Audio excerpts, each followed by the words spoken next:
Bitcoin. 68,000 US dollars. Last night, we even briefly hit 70,000 US dollars, but now I'm back, or rather, here comes Manu around the corner to ruin the whole thing for you again. That's more or less how we're starting off today's video, after the phenomenal Nvidia numbers and a little short squeeze. It's Wednesday, so I guess it's fair to mention that here. Bitcoin at almost 70,000 US dollars.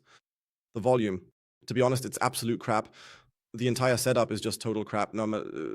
Investors are reacting in a very lukewarm fashion, as Bloomberg so aptly puts it, to these latest Nvidia numbers. So I am really not convinced by any of this at all, not in the slightest. Where is the volume? Where is the follow-up move? Just about 4 days ago, we discussed how Jane Street Capital bought IBIT shares. During the fourth quarter, it turns out Jane Street executed a massive buying strategy. Jane Street seemed to be heading for the win. However, only 2 days later, they are now facing serious allegations of insider trading, specifically for dumping the market every single day at 10 a.m. Oh no, that's how quickly sentiment in the crypto market shifts from absolutely bullish to absolute bullshit. That's how fast it goes. And with that, welcome to a new crypto update video.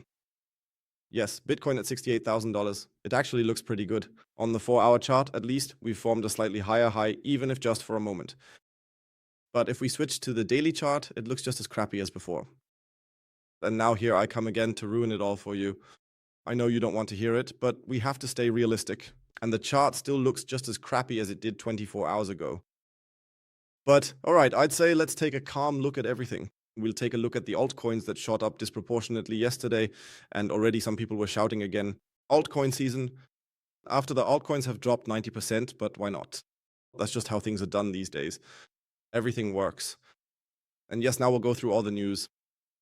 Before we get started, as always, feel free to leave a like on the video and subscribe to the channel if you haven't already. And of course, feel free to join the free Telegram Talk and Signal group. If you're interested in updates, news, and signals, feel free to join. You'll find the link for free down in the video description. There, you'll always get the latest information. And as I said, if I do anything with my trades or anything else happens, you'll hear about it there first. And if you're still looking for an exchange where you can trade all of this, feel free to check out my partner. Sign up for the WEEX exchange. At the moment, you can secure up to 11,500 USDT in bonuses. And in the end, you'll also have advantages during live streams or similar events whenever there are trial funds and bonuses to give away. Then, people who registered using my link will unfortunately, or that's just how it is, be given preference. All right then, if you are ready, I'd say let's just jump right in. So, Nvidia investors are reacting lukewarmly to optimistic forecasts. To be fair, whether you like Nvidia or not, the numbers were truly phenomenal. Revenues, for example, with dimensional cross margin up 75%, EPS at 1.62, I think 1.52 was expected, and data center revenue also increased. You'd think those are really top-notch numbers, but investors are reacting apparently not really convinced. Nvidia Corp failed to impress investors with its latest revenue forecast, which signals concerns about an overheated AI economy. CEO Jensen Huang argued that customers are making money with their newly acquired computing power and will continue to invest at a high level. Nvidia is still facing uncertainty and a shortage of memory chips in China, which has held back the gaming division and made shipping devices more difficult.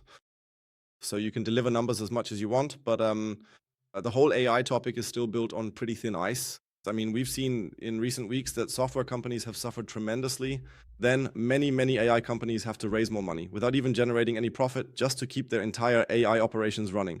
I think the concerns are more about all the partnerships Nvidia has, where investments keep flowing into Nvidia, and those partners then buy the chips and so on, that this source of money, or rather these liquid funds, might eventually run out.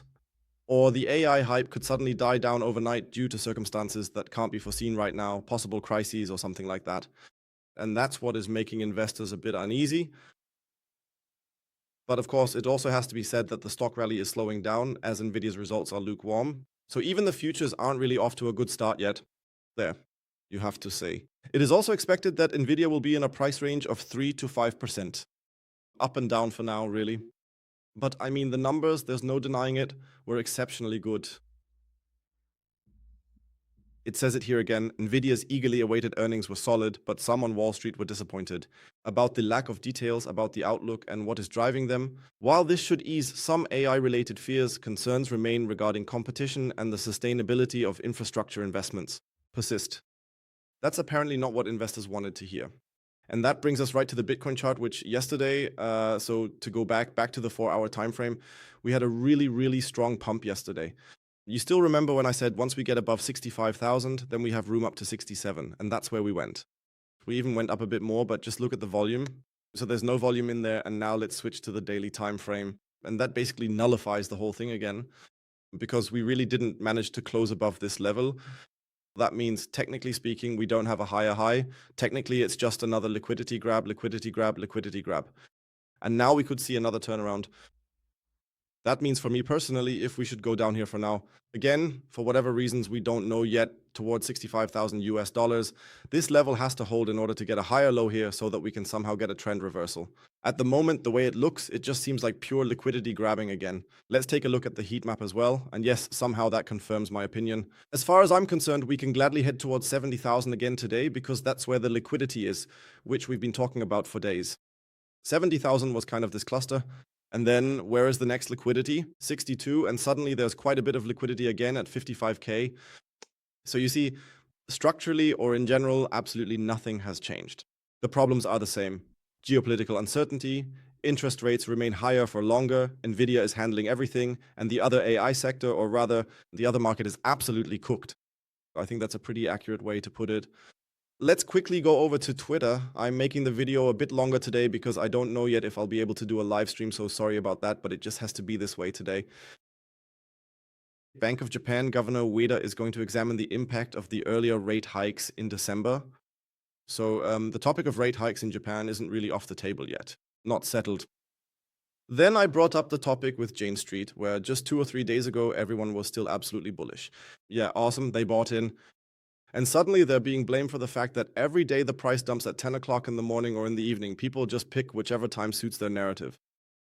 In my opinion, it's just another dumb story to say, hey, market manipulation. And that's why crypto prices are falling. And actually, we should be going to the moon. That's the only excuse. Just let them do their thing and that's it. Jane Street is apparently being charged now, or rather investigations are underway, and that's that. But that's such typical crypto thinking. Today it's bullish, tomorrow it's crap. We just need a reason for it to pump again or someone to blame. For any kind of dumps, that's how the crypto game works. Welcome to this world. Otherwise, yeah.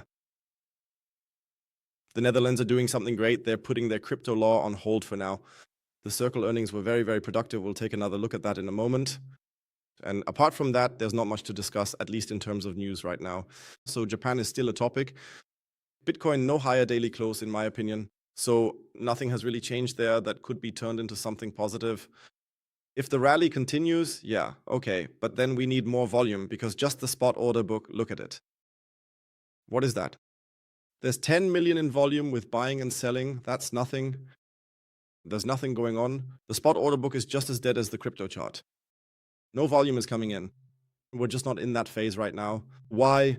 Because, as I said, interest rates are still high, because the market is absolutely terrible, because no one knows where to put their money, but definitely not into the crypto market. These are simply still the uncertainties that we continue to have. So in my opinion, nothing about this whole situation is going to change anytime soon. A Bitcoin pullback would be great if we then get a higher low. Okay, awesome. Then we could start a rally. That would also mean that we might be able to assume that we could see a new count here with a 1, 2, 3, 4, 5, and so on. But it's still too early for that at the moment. As I said, today is Thursday. Thursday is always a bit of a reversal day. We're trading around the Asia session, and at the moment we're trading above the Asia high. The Asia low was briefly broken, so not much has really happened, let's say, since the Asia opening at the start of the week. So stay calm and wait it out. Ethereum, yeah, Ethereum went up by, I think, 10% yesterday. Awesome, same game as before. We can zoom in here if you like for all the optimists out there. Nothing has fundamentally changed. Just look at this. This is the 4-hour close on Ethereum. Great. Daily. Same game, no higher high. Sure, we have this structure here now, but for me, these highs here are just a bit, actually we can even lower them a bit, much, much more important. Again, just a massive wick, liquidity from this high, this high, this high, this high, and down it goes. Look at the volume. Does that look like any kind of trend reversal or anything else? We can also switch to another chart if you want. This is the Bybit chart, this is the WEEX chart, and it looks just as crappy. The liquidity just isn't in the market right now, and that's a big problem. Solana, hey, Solana has gone up massively. Again, just grabbed liquidity. It's always the same thing.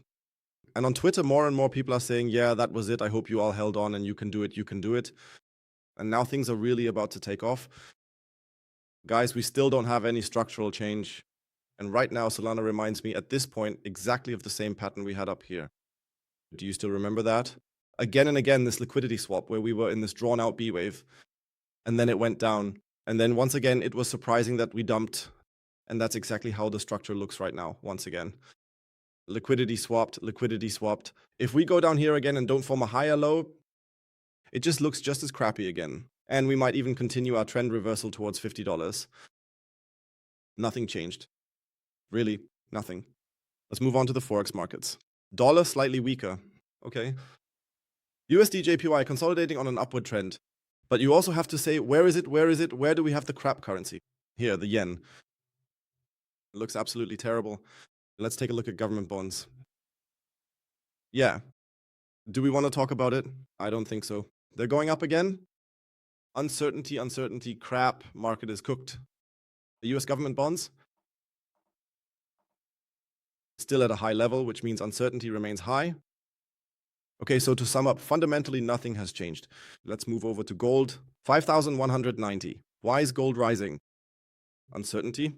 But Nvidia delivered, didn't they? Uncertainty, high interest rates, no capital flow, uncertainty. Silver, same story, $88.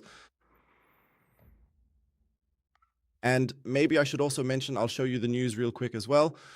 Where do I have it? Right here. The CME and the COMEX have halted trading in silver, gold, and natural gas, citing technical problems. Of course, what else? In reality, they're having trouble with physical metal being withdrawn from their warehouses. Yes, I agree with that, even if there's no proof, but I can very, very well imagine it. Yes, so much for the topic of uncertainty. But yes, what can you say about it? I'm still bullish on the whole topic as long as nothing changes geopolitically. We still have the issue with the USA and Iran. There's no new information. I think negotiations are supposed to take place today. Have fun. All right, then the traditional markets. DAX is stable. Dow Jones is stable. NASDAQ. I've already mentioned it several times over the past few days, or rather, you've been saying it again and again over the past few weeks. First, range. Range is already point number one, but that's not what I wanted to get at. Point number two, Nvidia makes up 8% of the S&P 500. 8 fucking percent. Sorry for the language, but 8 fucking percent. In the S&P 500, Nvidia. If investors are already starting to have doubts with, yeah, I really don't know how you're planning to make those profits. Take a look at this candle on Nvidia. Do you maybe remember the 5p I drew a few days ago? We can quickly draw that 5p again right now. We landed exactly in the golden pocket. Nvidia makes up 8% of the S&P 500. If Nvidia crashes, then the indices will crash back 2 or 3 times as hard. At the moment, as I said, considering how well Nvidia performed, we should actually be at an all-time high. No matter where, no matter which market, Nasdaq, S&P 500, and all the others. But for that, a volatility index is still very, very high. For that, companies like Microsoft and Meta aren't really in it. I just don't trust the whole thing. For me, at the moment, there's only one company that really delivered, and that's Circle. And they really delivered. Earnings exceeded by 161% and revenue exceeded by 3%. The stock shot up 30% yesterday. But even here, no matter what, how euphoric some people already are saying, yes, this is the bottom, and who knows what else. Honestly, we haven't achieved anything here yet, to be fair. On the 4-hour chart, the high still hasn't been broken, and on the daily chart, this high still hasn't been broken. So there's still a long way to go, and if it does happen, then I also hope that with Circle, that this happens here instead, that we hit the one here. Have in there the two with the, fill this gap here, and then a fundamental wave. 3, 4, 5 upwards into the $150 region or so. That would be the bullish case I can imagine after these earnings. Otherwise, nothing special applies to the market, to be honest with you. Nothing has changed. On the daily, still a lower high, and fundamentally, things are still a mess. And with that, thank you very, very much for watching. We might hear from each other again this evening for a Short live stream, I don't know when yet. And something like that, but you should probably expect it to be around 8. I can't manage it before then. Otherwise, yes, we'll hear from each other again tomorrow at the latest. Thank you for watching. Leave a like, subscribe, and join the Telegram group. And then we'll hear from each other again tomorrow. Until then, ciao, ciao, and as always.